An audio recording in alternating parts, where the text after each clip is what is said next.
Welcome to the Even Better podcast, where your host, Sinikka Waugh of Your Clear Next Step, brings you exciting content about making communities better by helping people get even better at work.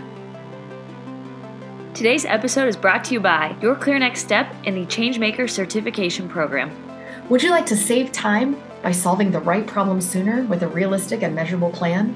Reduce overwhelm by finding more sustainably productive ways to work? Improve employee morale by creating more positive workdays from within? Stay competitive by tightening your turn or increasing your agility in adapting to changing customer demands? If you said yes to those things, then we have the solution for you. Interested in becoming a changemaker? Give us a call at 515-442-0545. Hi there, friends. Thanks so much for joining me today. We've got a fun episode today. I hope some tools and some tips to get you thinking. We're talking today about boundaries and why they matter and what to do about it. This is Sinikka Waugh, and I'm your host of the Even Better podcast. And I'm so glad you joined me today because I hope that the tools that we're going to talk about today will get you thinking about how you're going to go into this new year and how you're going to approach this new year, or whatever next moment is ahead of you, depending on when you're listening to this, with some useful tools about boundary setting. And this topic came up when I was thinking about the things that I had learned in the first 15 years or so of running Your Clear Next Step and the useful things that had come out of that. And one of the things that came up, and this was an early lesson for me. Well, maybe not early enough, but it was an early lesson that I would share as often as anyone would listen to it, was the lesson about boundary setting. And the idea there was, if we would set our boundaries, if we would define what those terms are, if we would define what the boundaries were and where those lines were, if we would define them early enough, we could have those boundaries and know what they were, and then we would know not to cross them. We would know not to go past them. We would know in advance how hot the water could get before boiling hit, if you will. Whether it was, if you're an entrepreneur, for example, if you're starting up your own business, you could define for yourself how low that bank account is going to get before you know that enough is enough. Or you can define how many hours of the week you're willing to work, how much of yourself you're willing to put in, how much of your family time you're willing to sacrifice, how much of the grind you're willing to do for how long, before you're willing to say, nope, this isn't working. We need to pivot. We need to shift. We need to try something else or do something different because this just isn't it. But when you set those boundaries, you define the terms, you define the borders in advance, you define the limits before you get in the water, if you will. The analogy was taken from the hyperbolic illustration. It's hyperbole. It doesn't really happen. It's not really true. No animals were harmed in the making of this illustration, but there's a fable, there's a story, there's a urban myth out there that you can boil a live frog or a live toad by putting it in water and turning up the temperature a degree at a time. And it won't hop out because it doesn't notice that it's getting warmer.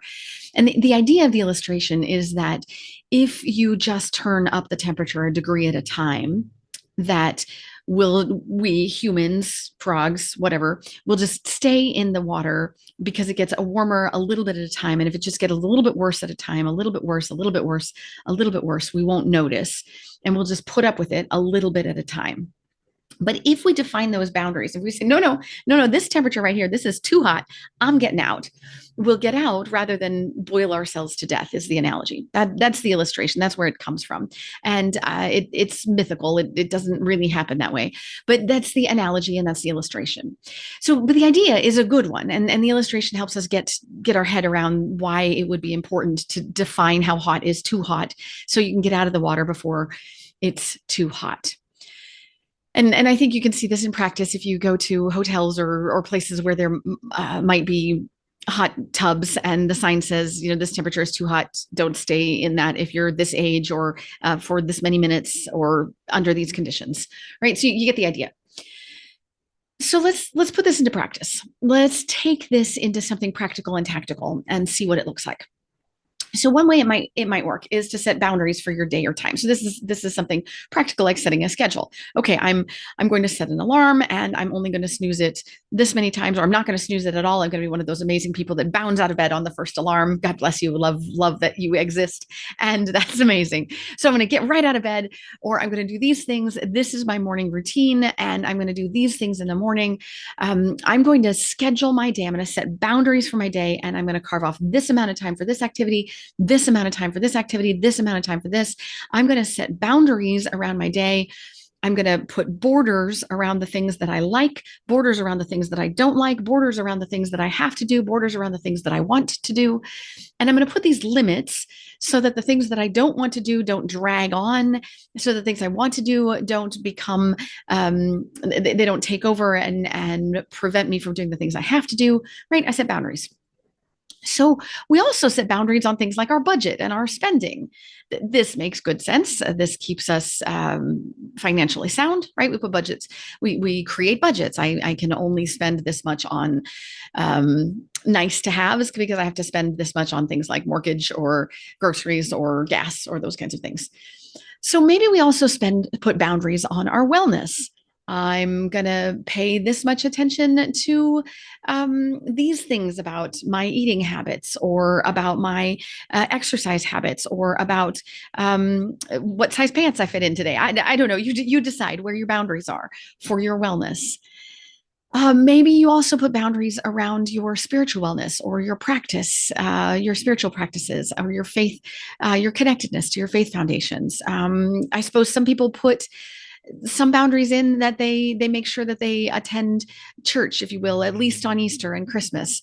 Maybe it's more than that, right? Maybe if you are in a faith tradition, you make time to practice on a weekly basis. You connect with that faith tradition weekly, or maybe it's daily and in a community of fellowship weekly. You find those connections. And so I invite you to think about what those are and how that spiritual wellness, where you find those boundaries and where they show up and where you connect and where you are most well and most whole, so that you're running on all your cylinders, if you will. So let's take it further. Let's get into our relationships. And you set boundaries for friendships and for relationships, whether those are family relationships or the relationships and the way we talk to each other. And we set boundaries for these things are okay in our relationships, or these things are not okay. And these are things that you can say to me, and these are things that we don't say to each other. And these are how we treat each other. And we bring our phones to the dinner table, or we don't bring our phones to the dinner table, more importantly. Or we communicate when we're leaving the house, or we do these things to greet each other when we arrive in each other's presence. Maybe we set boundaries for how we connect with one another, for time together, for time apart. We set our phones aside when we're together.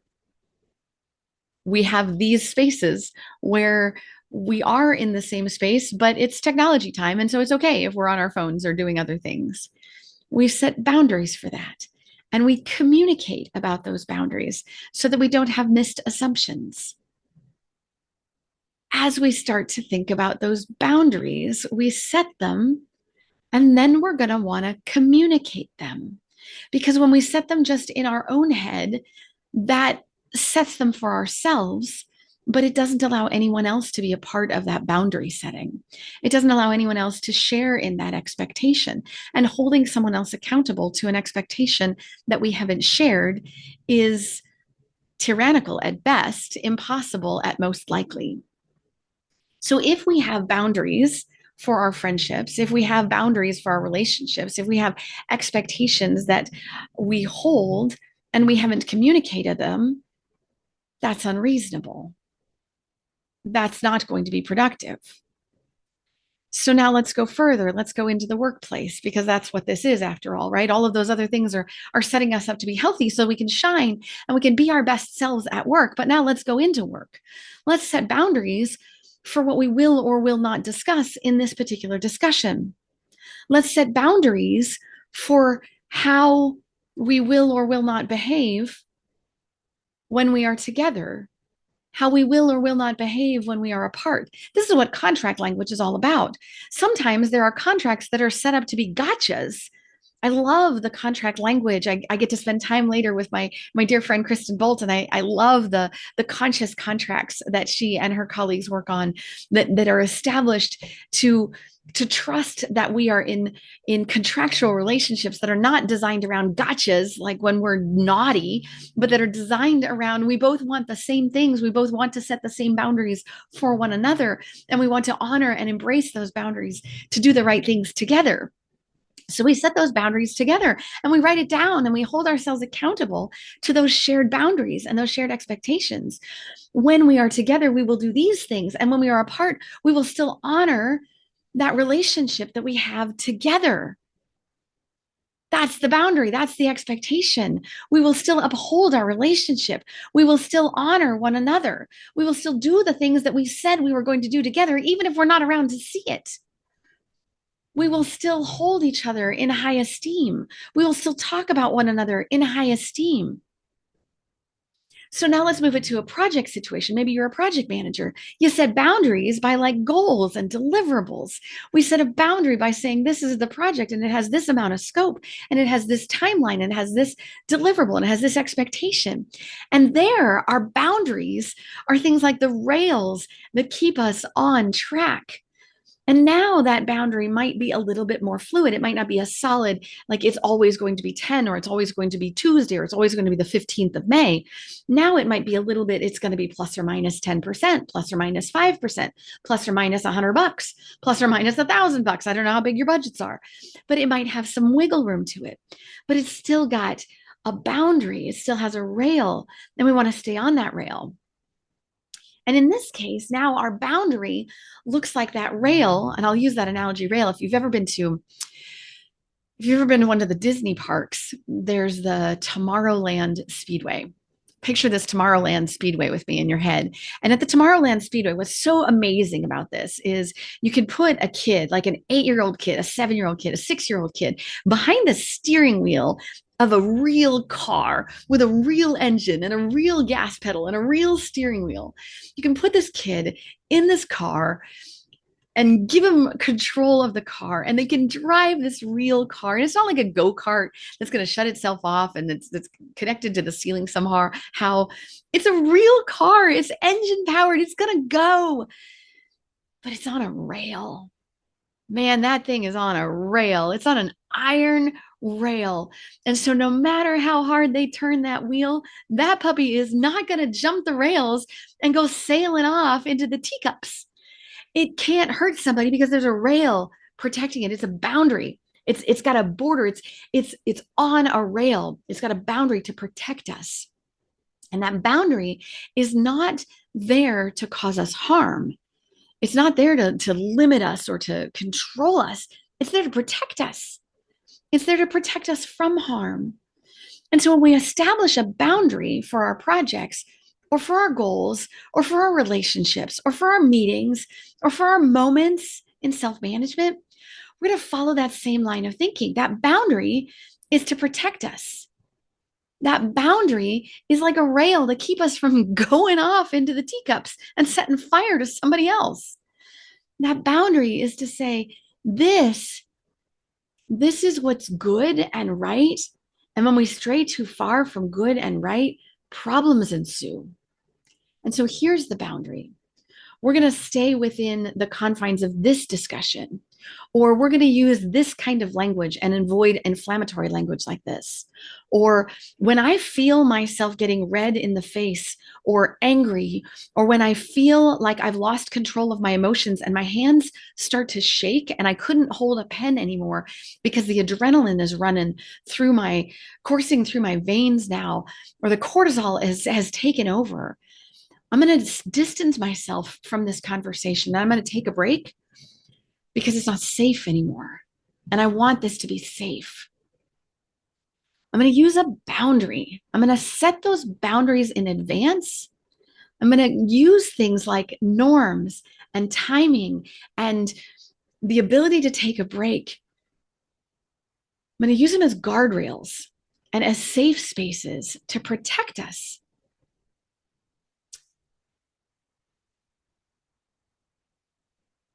I reflect on some of the recent conversations that I've had.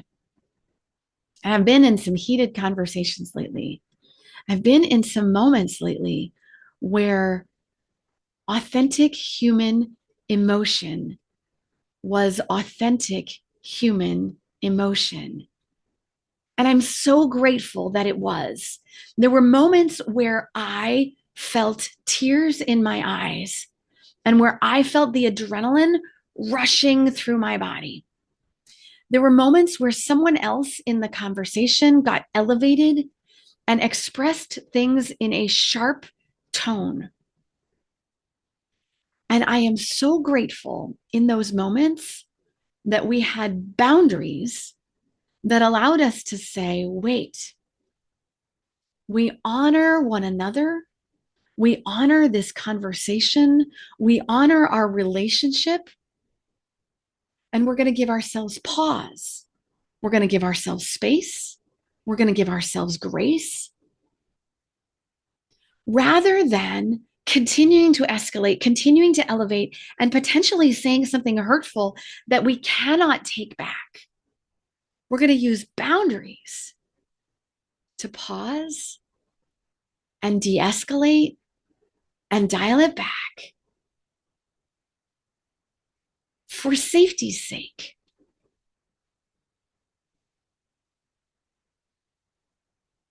And I am so grateful. Setting boundaries is not just for our day. It's not just for our budget. It's not just for our daily habits. And it's not just for time management or for entrepreneurs who are setting boundaries about how bad it's going to get before they need to pivot or change things. Setting boundaries is also for how we deal day to day with our relationships so that we can set boundaries for what we accept in good, healthy relationships, how we structure healthy conversations, and where we put the pause button on so we can step away and come back in a healthy dialogue.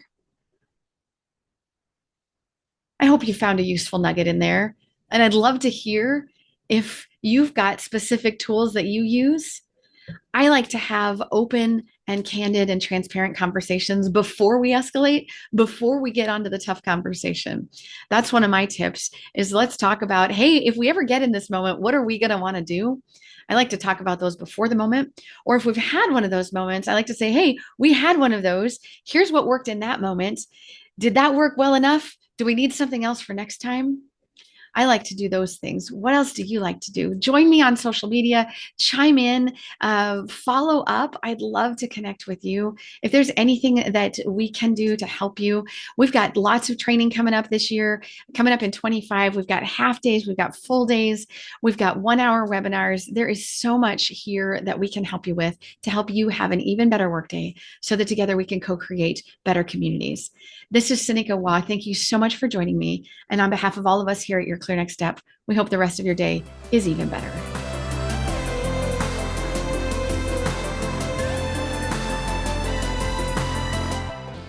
Thank you for tuning in today.